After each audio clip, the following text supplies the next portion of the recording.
Rebecca is 41 years old. Every morning she wakes up and doesn't know why she can't make herself get out of bed. She isn't ill. Nothing hurts in any way she can point to. That weight on her chest, the one she cannot describe to anyone, has been there for 8 months. It didn't arrive all at once. It settled slowly, the way damp settles into walls. You don't notice until it's everywhere. Her 6-year-old daughter sometimes asks, "Mummy, why don't you laugh anymore?"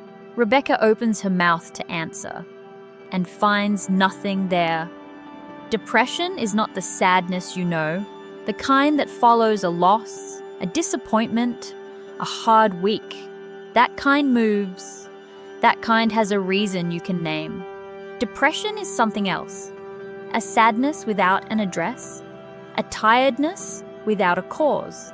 A silence that moves in and takes up all the space. Joy, color, the taste of food, the simple pleasure of being alive. Today we talk about what depression really is, not what we assume it to be. What depression is, there is a deep confusion about depression in our culture. When someone says, "I'm depressed," most of the time they mean they're having a rough day, that they're drained, that something let them down. But clinical depression is a suffering of a different order, deeper, harder to explain, and far harder to carry. Aaron Beck, one of the founders of cognitive therapy, described depression through what he called the negative cognitive triad, a negative view of oneself, the world, and the future. I am a failure. Nothing I do means anything. Tomorrow will be just as empty as today, maybe emptier. These thoughts are not conscious choices. They are not self-pity. They are not weakness. They are distortions. Errors the brain makes automatically when it is caught in depression's grip. The depressed brain is not lying on purpose. It is seeing the world through a filter it cannot remove on its own.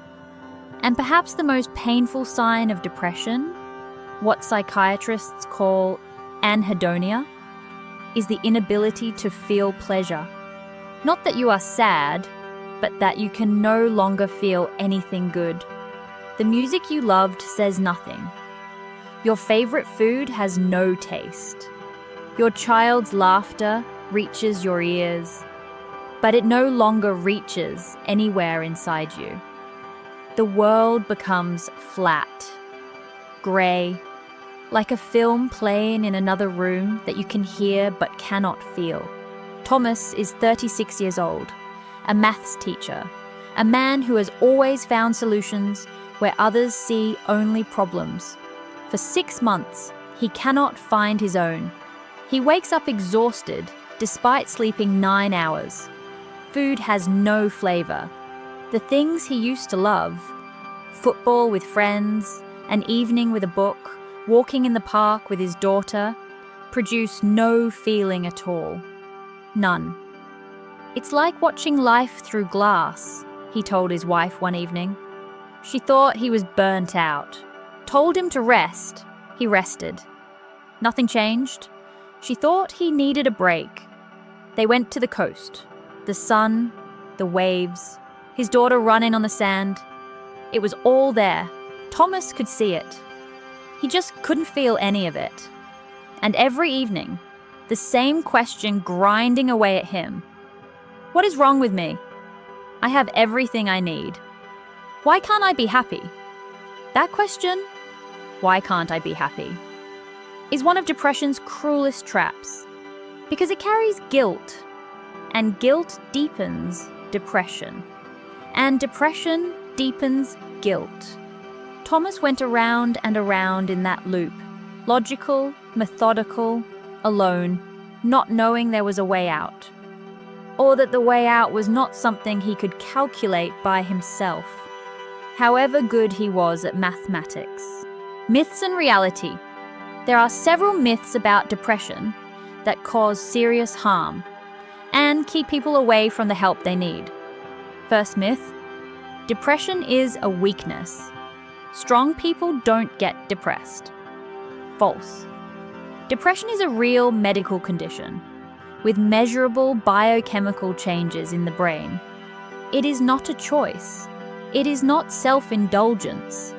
Telling someone with depression to pull themselves together is as useful as telling someone with poor eyesight to look harder.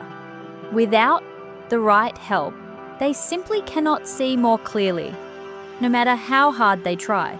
Second myth: if you really want to, you can get out of it on your own. False. Depression distorts thinking, exhausts emotional resources, and changes how the brain processes reality. The harder a person tries to force their way out alone, the tighter the loop becomes. It is like trying to swim out of quicksand. Every extra effort pulls you further down. Third myth: depression means crying all the time. False. Many people with depression don't cry at all. They are simply empty, numb, unable to feel. Erich Fromm wrote that the person who has lost contact with their own feelings and needs suffers without knowing why they suffer. Depression is sometimes precisely that, the quiet accumulation of pain, carried too long, alone with nowhere to put it. And there is somewhere to put it. It is called therapy. Rebecca started therapy 3 months ago. In the first session, she cried the whole time. She didn't know why.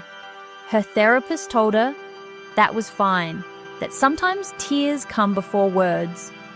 In the second session, she talked for the first time about that weight on her chest, the one she had carried for 8 months without telling anyone.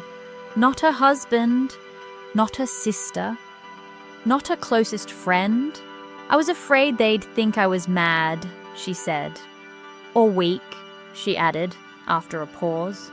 Her therapist listened and thought neither of those things. Today, her daughter asked her, "Mummy, why are you laughing?"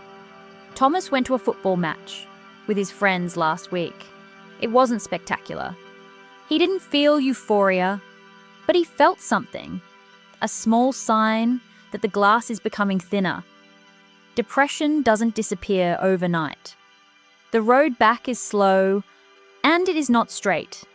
But with the right help, therapy, sometimes medication, always understanding, it is possible to live differently.